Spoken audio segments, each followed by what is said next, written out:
reconnaissons comme étant le véritable Dieu. Et tu t'es révélé en nous, Éternel.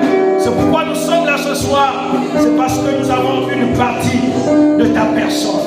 Nous avons la connaissance de ta personne. Et c'est pourquoi nous sommes là ce soir. Nous venons te bénir, t'exalter et te glorifier. Merci pour cette première journée. Puisse ton esprit nous renouveler, nous remplir. Nous confions pleinement à toi ce soir. Reçois toute la gloire, toi qui règnes à jamais. Merci Jésus, est-ce que tout le peuple l'acclame ce soir?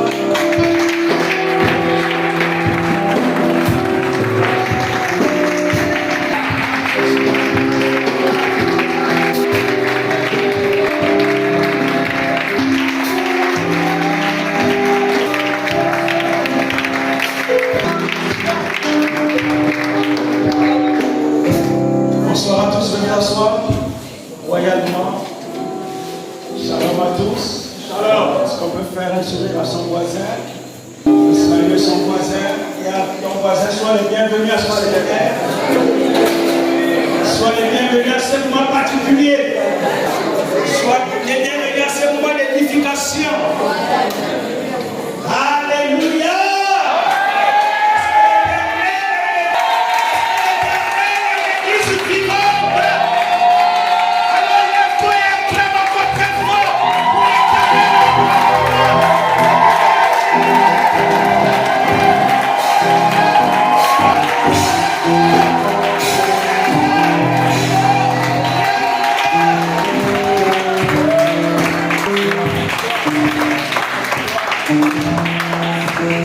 Nous sommes très heureux de vous retrouver à ce premier séminaire de l'année, parce qu'il y en aura d'autres.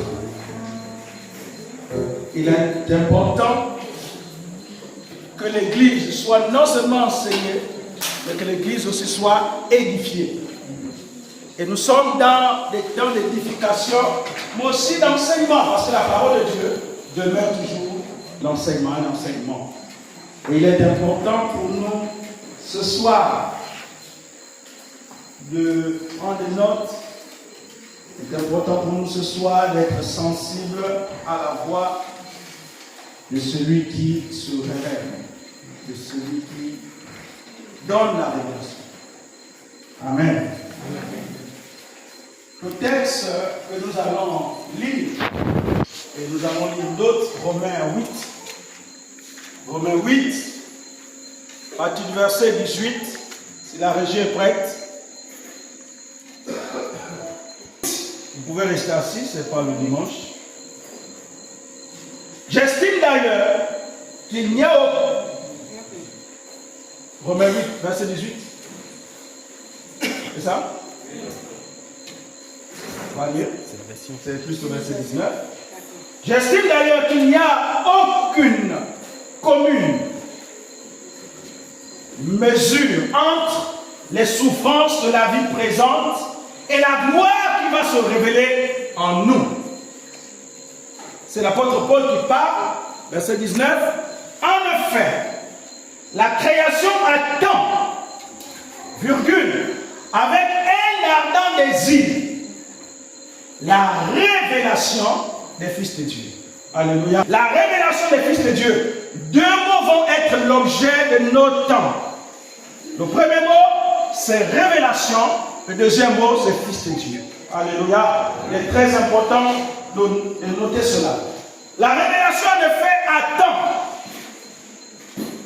avec un ardent désir, la révélation des fils de Dieu. Nous lisons ce verset, souvent nous prêchons, et certainement nous avons déjà entendu plusieurs sermons bibliques au sujet de ce passage. Beaucoup de prédicateurs, beaucoup d'anciens, beaucoup de diacres ont déjà développé ce passage, beaucoup de révérends, etc. prêchent sur ce passage. Et nous devons comprendre que la révélation de Dieu est progressive. Et dans un seul passage biblique, nous pouvons découvrir plusieurs mystères, plusieurs sources. Et il est important souvent pour nous de relire et encore de relire la parole de Dieu. Nous allons ce soir rester au niveau rien que de la définition. Qu'est-ce que la révélation? Il est important pour nous de comprendre ce qui est la révélation. C'est quoi la révélation? Qu'est-ce que la révélation? Nous allons comprendre que tout au long de cette semaine, nous allons parler de la révélation active et non de la révélation doctrinale. On va expliquer au fur et à mesure. Parce qu'il y a une différence entre la révélation active, ce que nous appelons couramment l'illumination. On va expliquer la différence entre la révélation, entre l'illumination et entre l'inspiration. On va expliquer au fur et à mesure. Alors, mais cette semaine, nous restons dans ce qu'on appelle la révélation active. On va expliquer ce que nous appelons l'illumination. Souvent, Dieu m'a parlé. Vous voyez? Dieu m'a parlé. Ou pendant que nous sommes en prière, ainsi parle l'Éternel. Là, nous sommes dans la révélation active. Par contre, la révélation doctrinale, nous allons voir tout à l'heure, elle est subdivisée en deux. Ce qu'on appelle la révélation générale et la révélation particulière. Ça, c'est le même type de révélation que la Bible nous parle. Et nous allons expliquer pourquoi Dieu se révélait ainsi. Et nous allons comprendre, évidemment, les richesses de la parole de Dieu. Nous allons commencer à comprendre. La révélation a été comprise de façon classique comme la communication d'une vérité d'un auteur inspiré de Dieu. Car personne ne peut parler de Dieu s'il n'est pas poussé par l'Esprit. Personne ne peut prophétiser s'il ne reçoit une pensée de l'Esprit. C'est pourquoi Zacharie, le prophète, a dit, ce n'est ni par force. Ce n'est ni par force, mais ce n'est pas mon esprit, dit le Seigneur. Ce n'est pas mon esprit. Et c'est poussé par le Saint-Esprit que les hommes ont parlé de la part de Dieu. Car la chair et le sang ne peuvent révéler des choses qui ne sont pas la dimension de la compréhension humaine, que l'homme ne peut comprendre. La chair et le sang est limitée, mais l'Esprit de Dieu est celui qui sonde le cœur de Dieu et nous amène la pensée de Dieu. Donc le message a été confirmé par les signes. Elle a été ainsi interprétée dans la catégorie de la parole et du discours.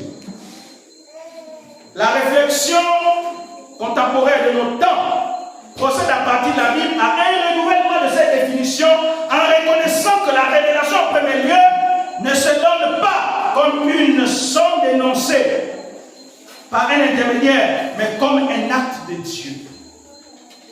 En deuxième lieu, elle inclut d'autres manifestations de la parole de Dieu. La révélation inclut d'autres manifestations de la parole de Dieu. Il y a les faits porteurs de la révélation.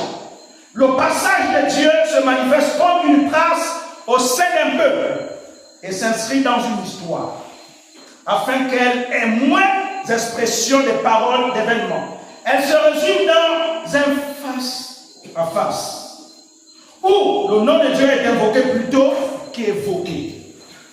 Suivez ma lecture, s'il vous plaît. Car le nom de Dieu est imprononçable.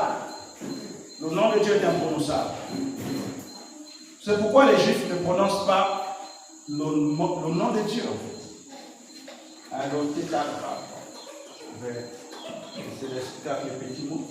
Le tétragramme, c'est ce que nous les théologiens appellent Yahvé. Yahvé avec 4 lettres. Avec 4 lettres. Vous avez YH, WH, Yahvé. Ce nom est interdit de le prononcer en Israël. Pourquoi? Parce que c'est le nom original de Dieu. Parce qu'un être humain ne peut prononcer ce nom parce que ce nom est tellement saint. Ce nom est tellement puissant.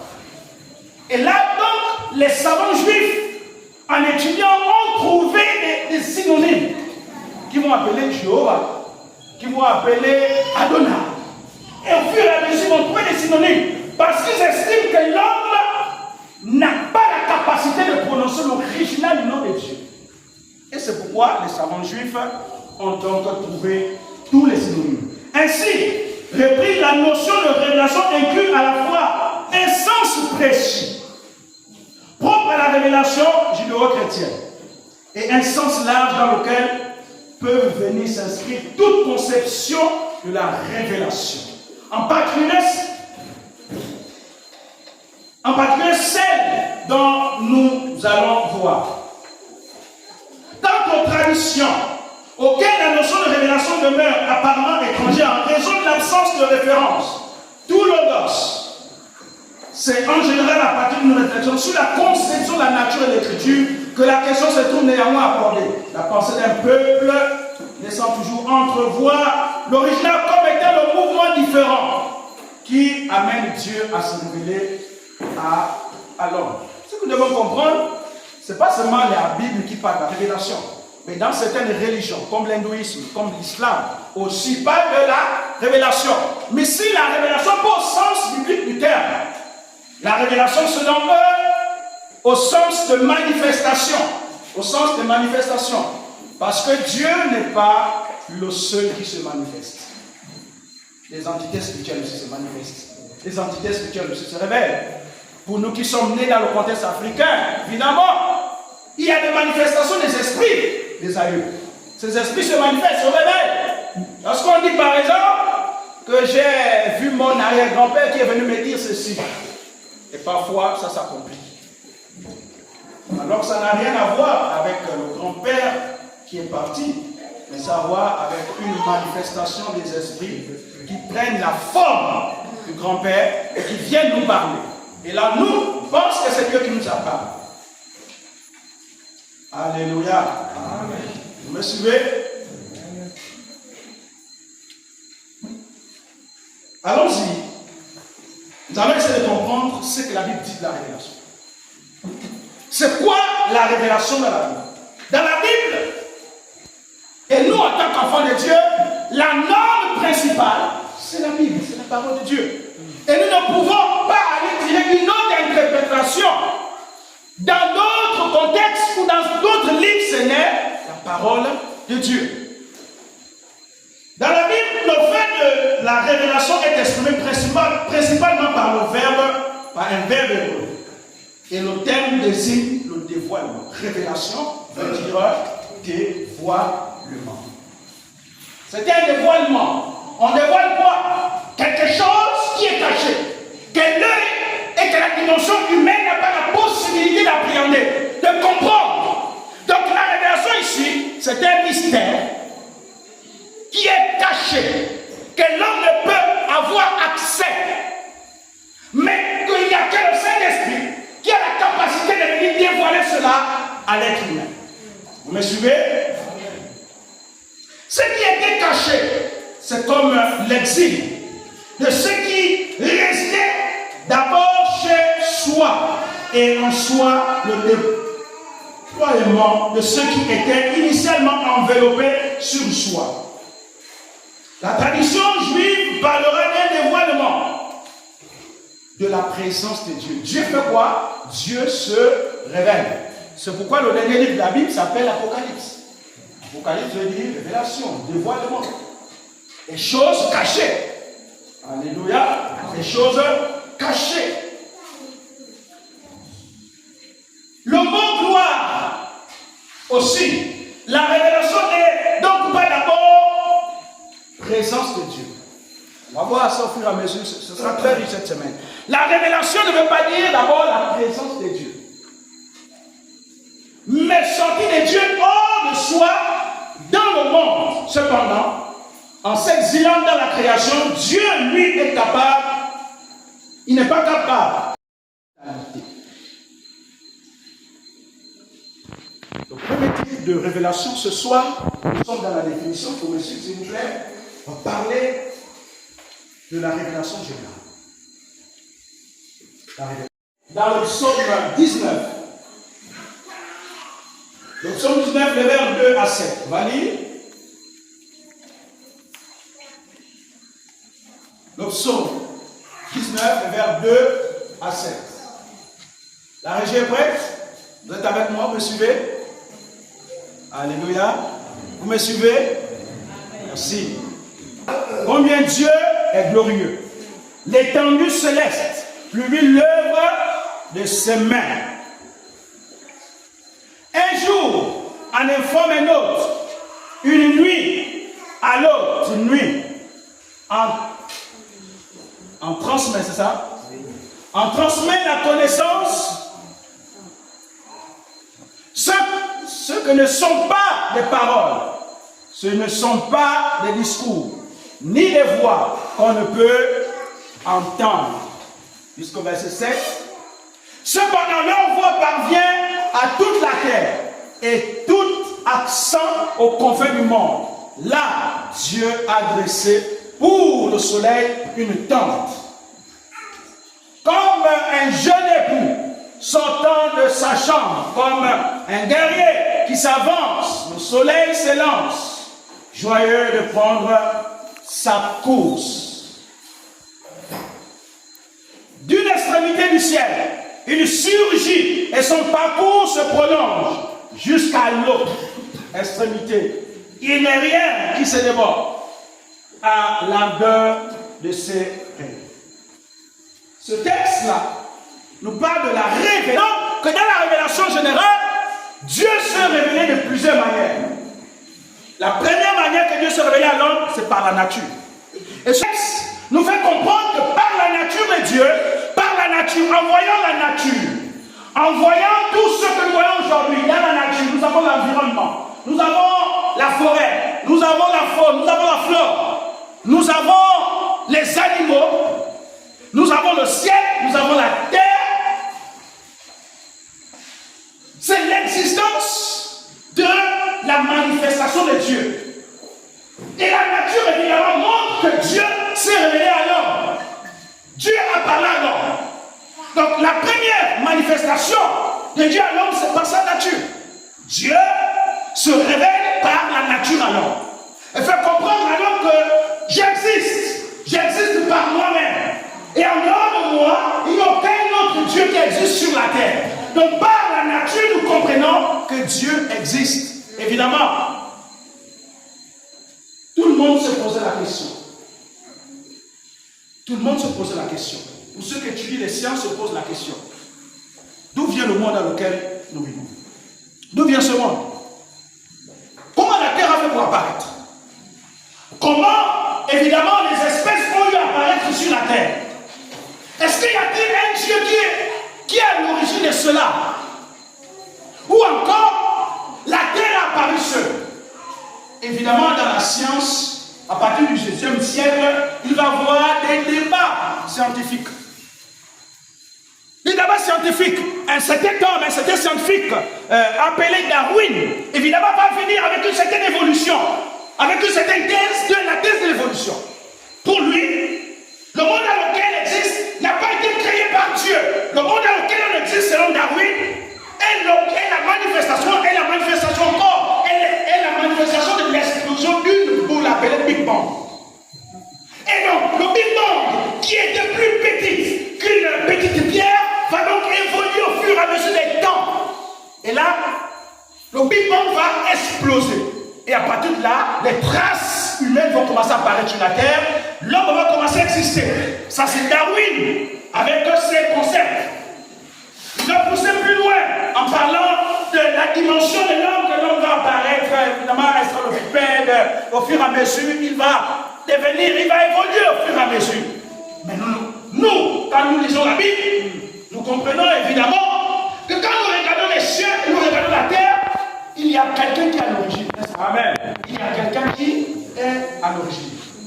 Au XVIIIe siècle, un certain appelé Galilée était un scientifique. Galilée va évidemment étudier et il va comprendre que la terre, il semble que la terre tourne autour du soleil. La terre tourne autour du soleil. Avec sa thèse, sa théorie, l'église catholique romaine vont le crucifier en disant que Galilée avait commis une aberration. Que le monde, que la lune ne tourne pas autour du soleil. Alors nous voyons évidemment plusieurs scientifiques vont essayer de prouver l'existence par la science et par des interprétations, par des hypothèses. Mais le texte de 19, de Psaume 19 nous montre évidemment que la nature a été bel et bien créée par Dieu. Parce que Dieu existe par lui-même. Amen. Il existe par lui-même. Il n'a ni père ni mère. Et certains vont dire, mais qui a donc créé Dieu? Qui a donc créé Dieu? Mais Dieu, on ne peut, Dieu est créé.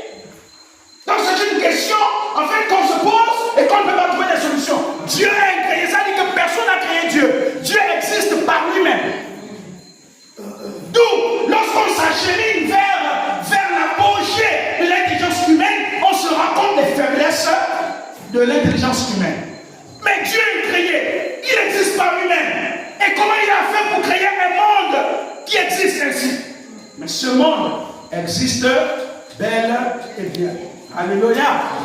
Et par sa nature, quand nous regardons le ciel, nous regardons la terre, mais nous sommes humains.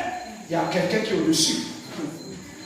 Nous regardons, évidemment, je ne sais pas qui est déjà allé quand vous allez qui a visité déjà le parc national de Minkébé dans le Hollandais, quand vous regardez la flore et la faune, mais évidemment, vous réalisez la grandeur de Dieu, qu'il y a un Dieu qui existe, et c'est lui qui a fait toutes ces choses. La terre, les animaux, regardez l'harmonie de la création de Dieu. Donc la création elle-même démontre déjà qu'il y a un Dieu qui existe. Alléluia. Deux, Dieu se révélait à l'homme par la providence. Par la providence. La providence, Dieu montre évidemment sa providence à l'homme.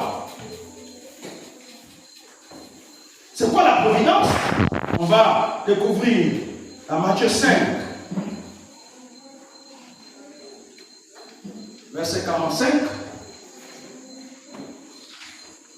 La régie.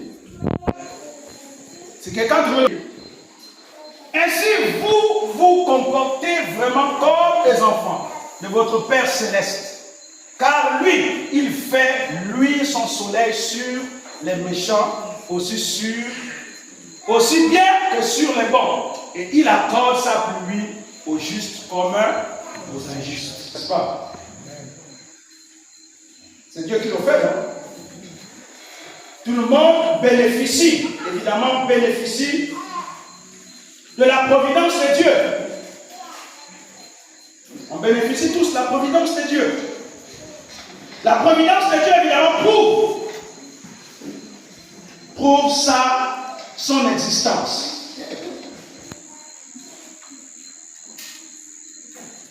Dieu, évidemment, s'est révélé par la providence. Et Dieu montre, évidemment, qu'il est celui qui existe. Et en existant, il a créé, il a pourvu et il a planifié les événements naturels pour démontrer à l'homme son existence. Vous me suivez? Pour démontrer à l'homme son existence. Pourvu. En créant les grands luminaires, en créant la nature, Dieu a pourvu. Et quand on voit ce que Dieu a créé, que l'homme, évidemment, que l'homme croit, que l'homme voit, on réalise combien de fois que Dieu existe et qu'il s'est révélé à l'homme. Et Dieu s'est révélé à l'homme. S'est révélé à l'homme par la providence. Dieu s'est révélé à l'homme. Et nous pouvons le voir encore dans Romains 2, verset 14. Quand les païens qui n'ont point la loi font naturellement ce que prescrit la loi, ils sont eux qui n'ont point la loi, une loi pour eux-mêmes. Est-ce que tu peux continuer, verset 17? Ils montrent que l'œuvre de la loi est écrite dans leur cœur. Leur conscience en rend témoignage. Et leur pensée s'accusant autant pour moi, ou se défendant, tour après tour. Ce verset, évidemment, montre la grandeur de Dieu en créant l'homme. Et dans l'homme peut comprendre dans sa nature qu'il est le fruit de quelqu'un. Qui ne vient pas de quelque part, qui ne vient pas du Big Bang, qui ne vient pas d'une expérience scientifique. Il faut comprendre que Dieu n'est pas parti de quelque chose pour se révéler à l'homme. Mais Dieu est parti de rien. Il est parti de rien. Nous, en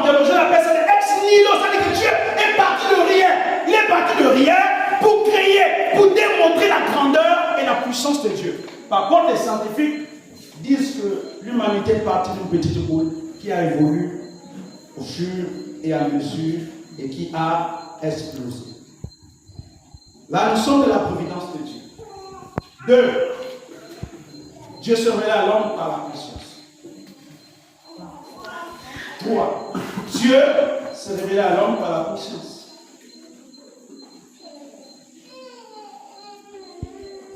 Est-ce que tu peux le verset 16?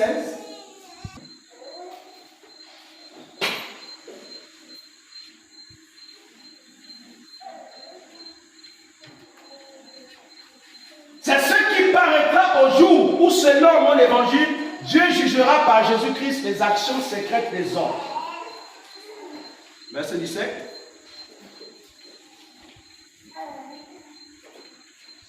Qui ne donne le nom des Juifs, ni ne repose sur la loi, qui glorifie le Seigneur. Pourquoi Dieu se révèle? Pourquoi Dieu s'est-il révélé par la conscience? Pour montrer son existence. Nous sommes en train ici de citer les différents types de révélation de l'homme, de Dieu à l'homme. L'homme a conscience d'être responsable de ses actes. Le sentiment d'obligation le place devant une autorité morale suprême à laquelle il doit rendre compte.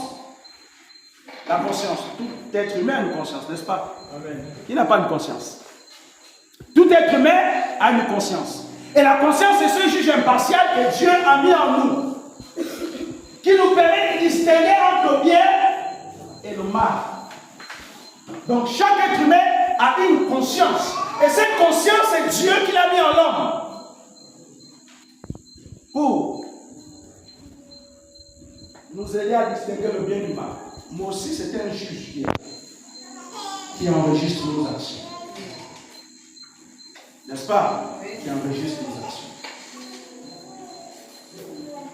Il ne crée pas lui-même le vrai, mais le bien. Mais en pratique, l'homme cherche à échapper à sa responsabilité. La racine du péché n'est pas de vouloir être comme des dieux connaissant le bien du mal, selon Genèse 3. C'est-à-dire se vouloir capable de décider soi-même de ce qui est bien et ce qui est mal, sans référence à Dieu. Dieu, donc, se révèle à l'homme par la conscience. Pour que l'homme soit capable de discerner, soit capable de lire et de comprendre la grandeur de Dieu. Si donc Dieu parle à la conscience de l'homme, celui-ci s'arrange souvent pour faire la sourde oreille. Comme l'œuvre par chaque homme est en grande partie le produit de son temps et de son milieu. On ne lui est pas toujours facile de distinguer la loi divine des lois et des coutumes de son époque. Il peut donc ressentir une obligation morale envers toute autre chose devant Dieu. La révélation morale de Dieu. Voici l'une des révélations que Dieu donc se révélait à l'homme, la conscience. C'est pourquoi la Bible est divisée par des temps. Il y a l'ère du jardin d'Éden, l'ère des patriarches, l'ère des prophètes, ensuite l'ère de l'alliance, il y a l'ère des commandements, et ensuite on rentre dans la nouvelle alliance. Ces ères-là définissent évidemment les différentes manières dont Dieu s'est révélé à l'homme. Après la conscience, nous avons l'histoire. Dieu s'est révélé aussi à l'homme par l'histoire, n'est-ce pas? Nous sommes tous nés ici par des parents. Et les parents nous ont raconté hier comment ils sont venus au monde. Ils nous racontent l'expression d'un Dieu qui existe. Comment appelle-t-on Dieu dans ta langue maternelle? Et comment tes parents ont su faire la distinction entre le véritable Dieu et les dieux idolâtres? Et sur la base de quoi? Eux, ils ont ont hérité évidemment de l'histoire, des traditions. On les a racontées. Même si tous étaient des polythéistes, croyaient à plusieurs dieux, des idolâtres, mais dans l'homme, l'on sait qu'il y a un être particulier, un être qui existe. Donc Dieu aussi s'est révélé à l'homme par l'histoire. Alléluia. Par l'histoire. L'autre type de révélation, c'est que Dieu s'est révélé à l'homme par l'écriture. L'écriture, donc la Bible.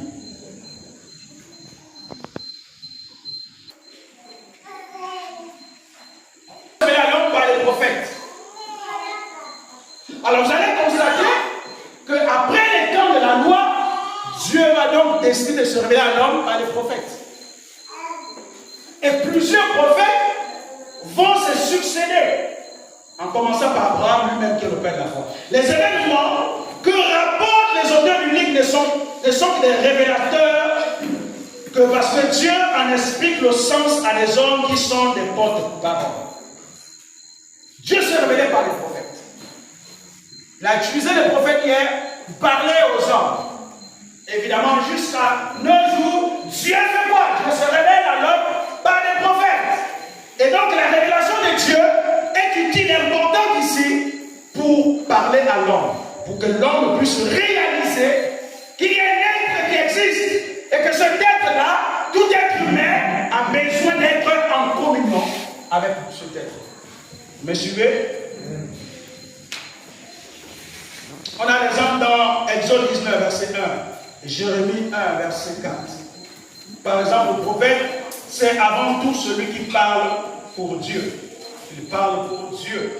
Dans le Nouveau Testament, nous voyons que les apôtres ont cru que les événements dont ils ont été les témoins constituaient donc la révélation décisive de Dieu aux hommes. Donc la dimension prophétique est l'une des révélations de Dieu pour l'homme. Pour ceux qui notent, 4, c'est ça? 4 ou 5? 5, c'est ça? 5. Regarde. On est à 5. 6, les Écritures. Dieu se révèle à l'homme par les Écritures.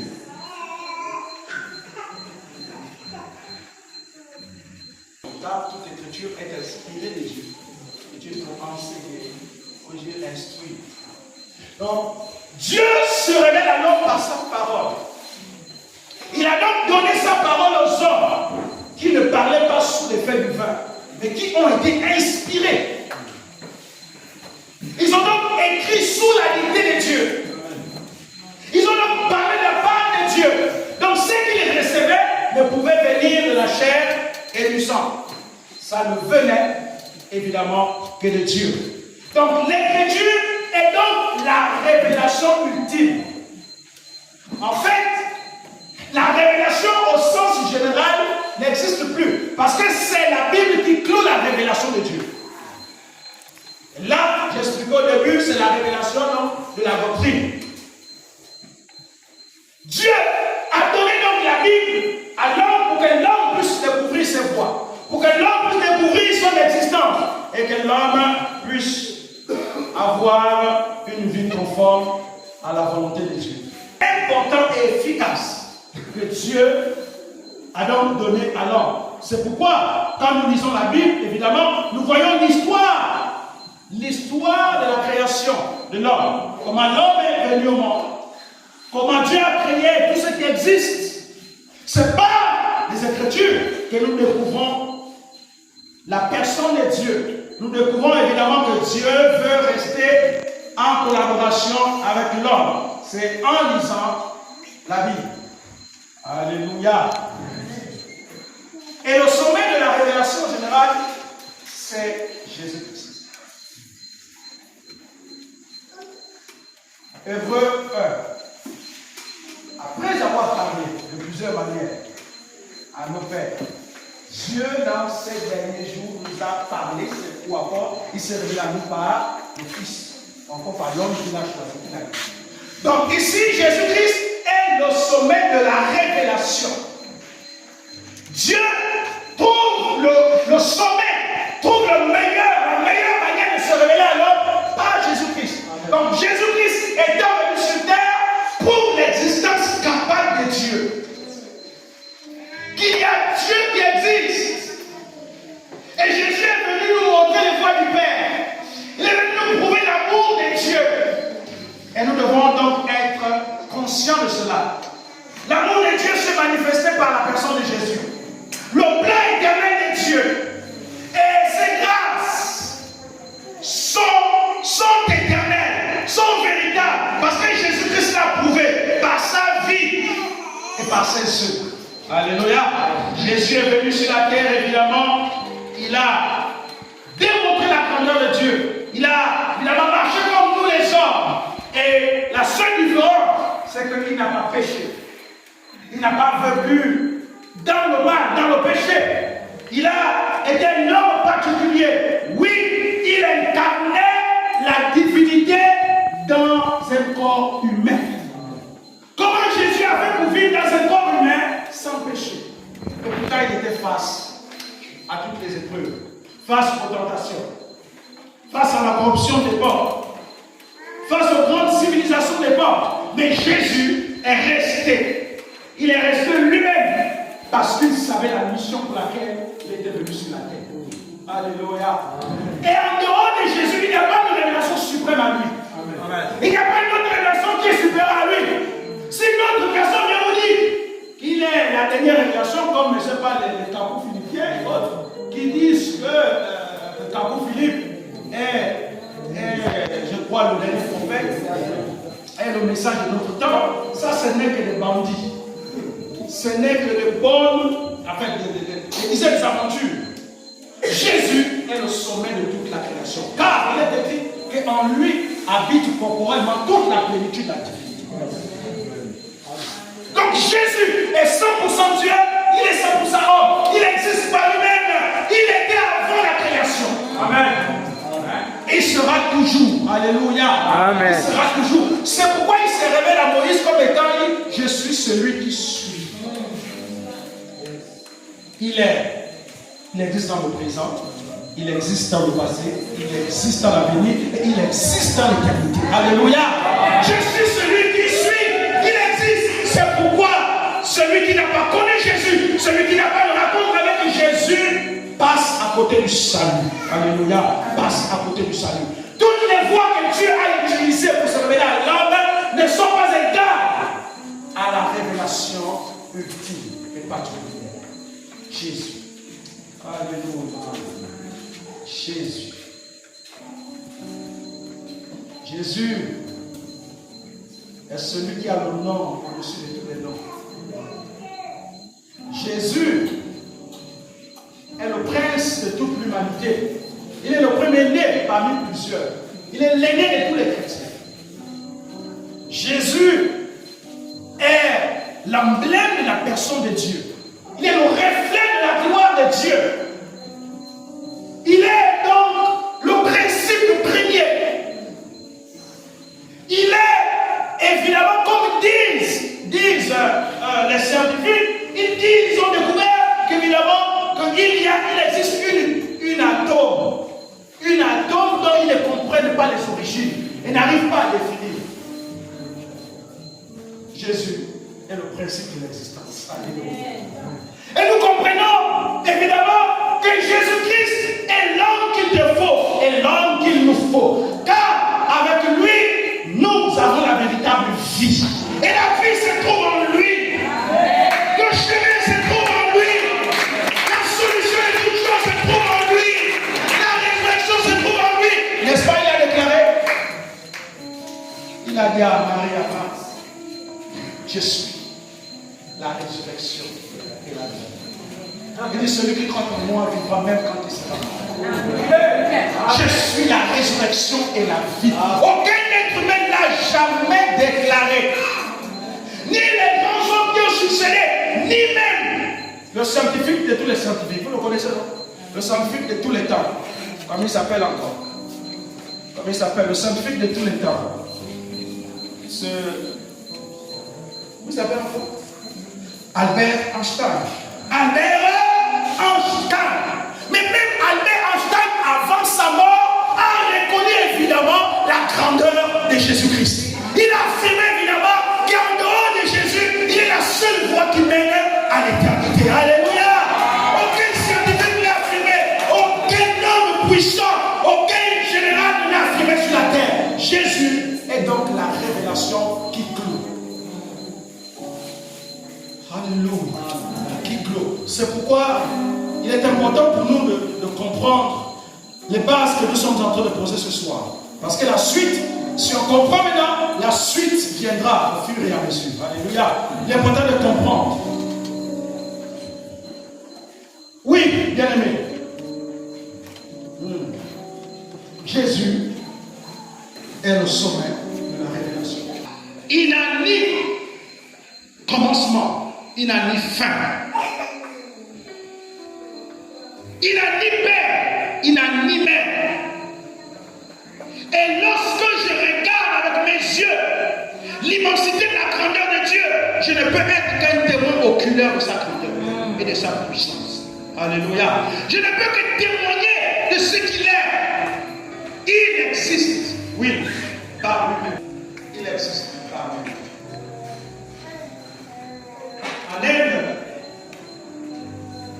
En Inde, l'Inde est un pays de l'art.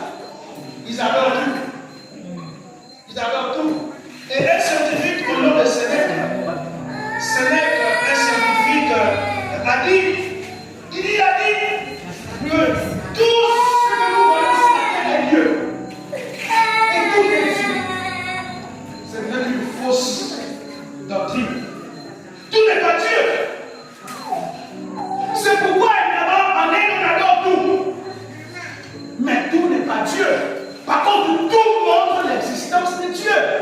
Tout montre qu'il y a un Dieu qui a tout créé. Sauf le péché. Alléluia. Sauf le péché. Parce que le péché provient de la création de la créature. Nous pouvons comprendre ce qu'est la révélation de Dieu. Je viens en quelques mots de définir ce qu'est la révélation doctrinale. Donc basée dans la parole de Dieu. Mais ce Seigneur ne fera pas l'objet de la révélation doctrinale, il fera l'objet de la révélation active. Pour nous montrer comment Dieu, évidemment, utilise l'Église. Comment il utilise les fils de Dieu. Et comment nous, en tant qu'enfants de Dieu, nous avons le pouvoir de nous affirmer sur la terre. Qu'en dépit de ce que nous pouvons voir, mais nous comprenons avec notre intelligence que Dieu est un être bon, que Dieu est un être particulier. C'est pourquoi nous ne devons pas nous amuser avec la bonté de Dieu, avec l'existence de Dieu. Si quelqu'un doute de l'existence de Dieu, il est important que nous le prouvions. On prouve l'existence de Dieu par deux faits. Soit par sa parole, soit par sa puissance. Alléluia. Je connais un homme, il était incrédule. Il était tellement incrédule. Il parlait sur l'existence de Dieu. Je crois que le débat s'est passé aux côtés de la France. Il y a des années en arrière, beaucoup d'entre nous ne sommes pas encore nés. C'était le révérend Chantal Lingalo, pour ceux qui le connaissent. Et c'était un débat télévisé qui devait démontrer la puissance de Dieu, l'existence de Dieu. Et donc, un athée scientifique est venu avec toutes ces thèses à démontrer que Dieu n'existe pas.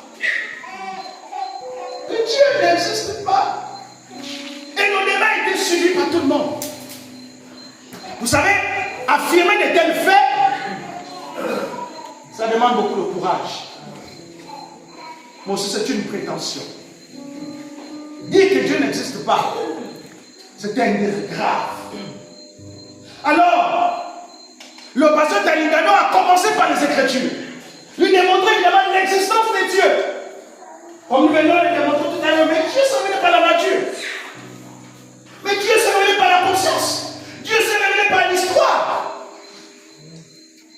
Dieu s'est révélé par les Écritures.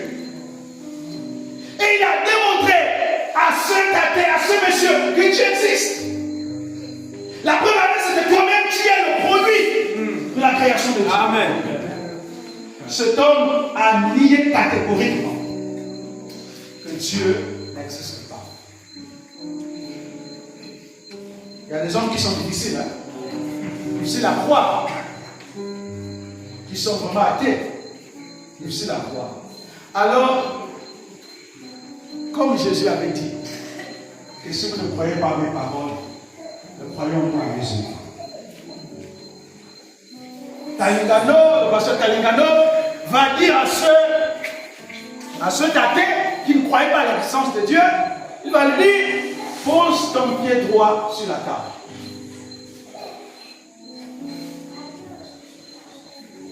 Et le monsieur va poser son pied droit sur la table. Poser son pied droit sur la table.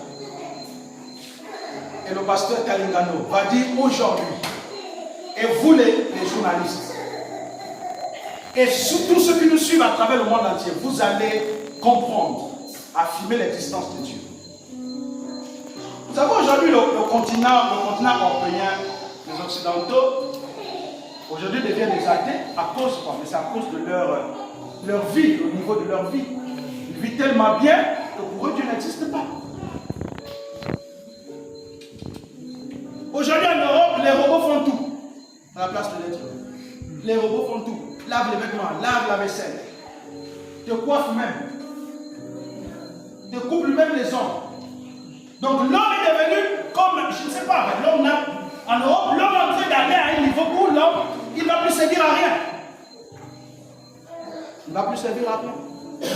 Bientôt, les hommes ne vont plus utiliser le même travail, ce sont les robots qui vont travailler.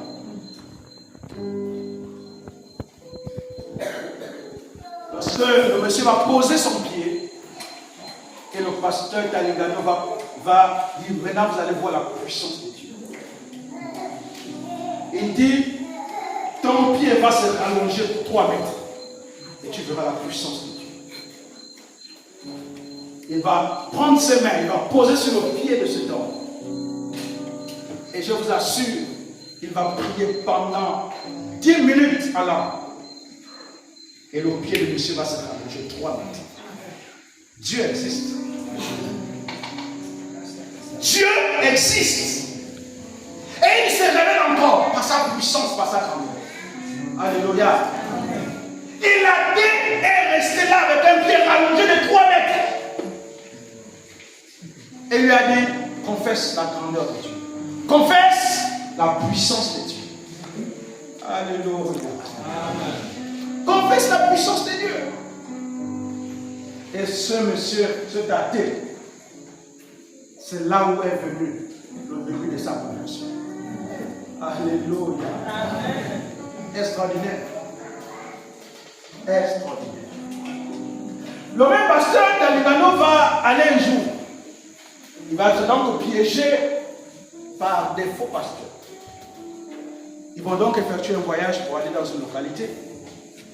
Et lui ne savait pas qu'on l'a amené là-bas, c'était pour le faire du mal, le tuer, l'assassiner. Alors en route, pendant qu'ils étaient en route, le véhicule va faire 3 tonneaux. Ils étaient 21 dans le véhicule. Ils étaient 21 dans le véhicule. Et les 20 autres pasteurs vont mourir. Lui est le seul qui va rester vivant. Alléluia. Il va rester vivant. Mais étant dans la forêt, il va dire, mais on va m'accuser que c'est moi qui les ai assassinés.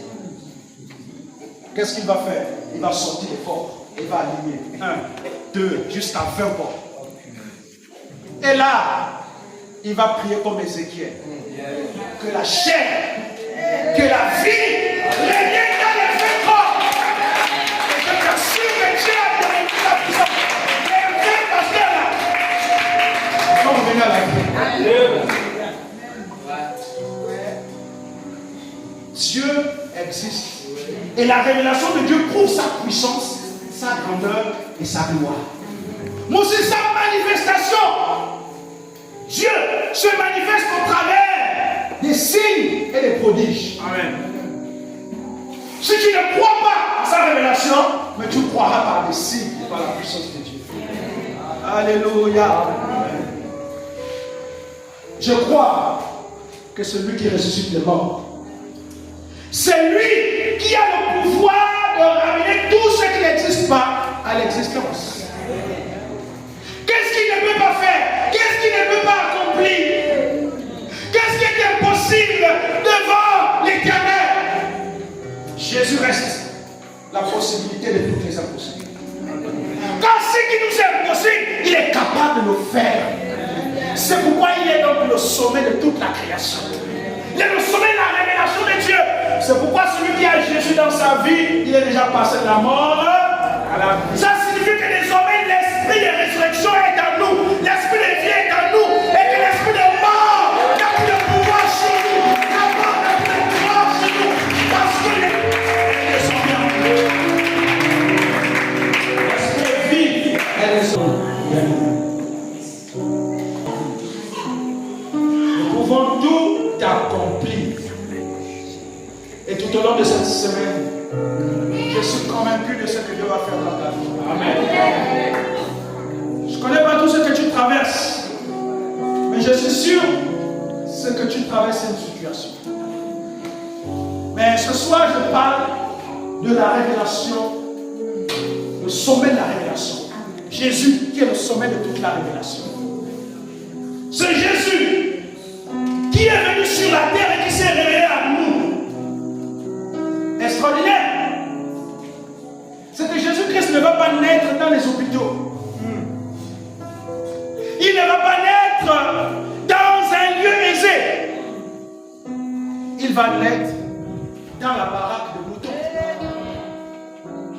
C'est là où Jésus est né. C'est là où le sauveur du monde est né. C'est là où la révélation ultime est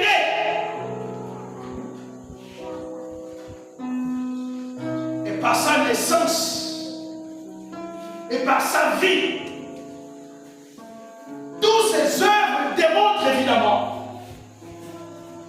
qu'il est de la révélation cachée. Car en lisant la Bible, on se rend compte que Jésus est la colonne vertébrale de toute la Bible. Il est donc l'homme que les prophètes ont longtemps parlé. Amen. Mais Moïse a parlé de lui. Michée a parlé de lui. Moïse a parlé de lui. C'est des prophètes qui sont succédés ont parlé de lui. Car l'Éternel nous enverra un homme, un prophète. Celui qui viendra. Et celui qui va réconcilier les cœurs des fils vers les pères. Et Jésus est venu, évidemment, et les saintes écritures se sont accomplies. Alléluia. La parole de Dieu s'est accomplie. C'est pourquoi il faut que tu considères ce nom. Il faut que tu considères Jésus. Je vais m'adresser à celui qui est venu ce soir, qui ne connaît pas ce nom, qui ne connaît pas Jésus. Il est l'homme qui te faut. Il est l'homme qui te manque dans ta vie. D'ailleurs, si ta vie en désordre, c'est parce qu'il n'est pas. Si tu es l'objet de la malédiction, l'objet de tout ce que tu traverses dans ta vie, c'est parce que Jésus-Christ n'est pas.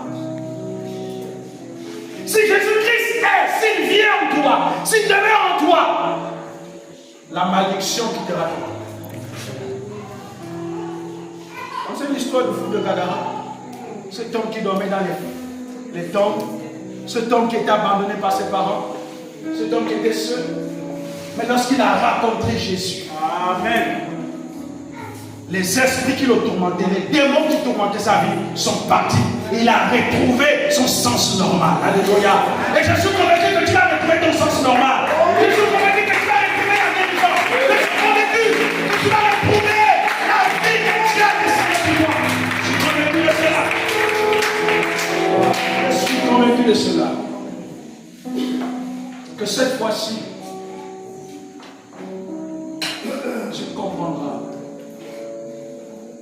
qu'il y a un être qui t'aime. Je vous invite un instant pour les décider.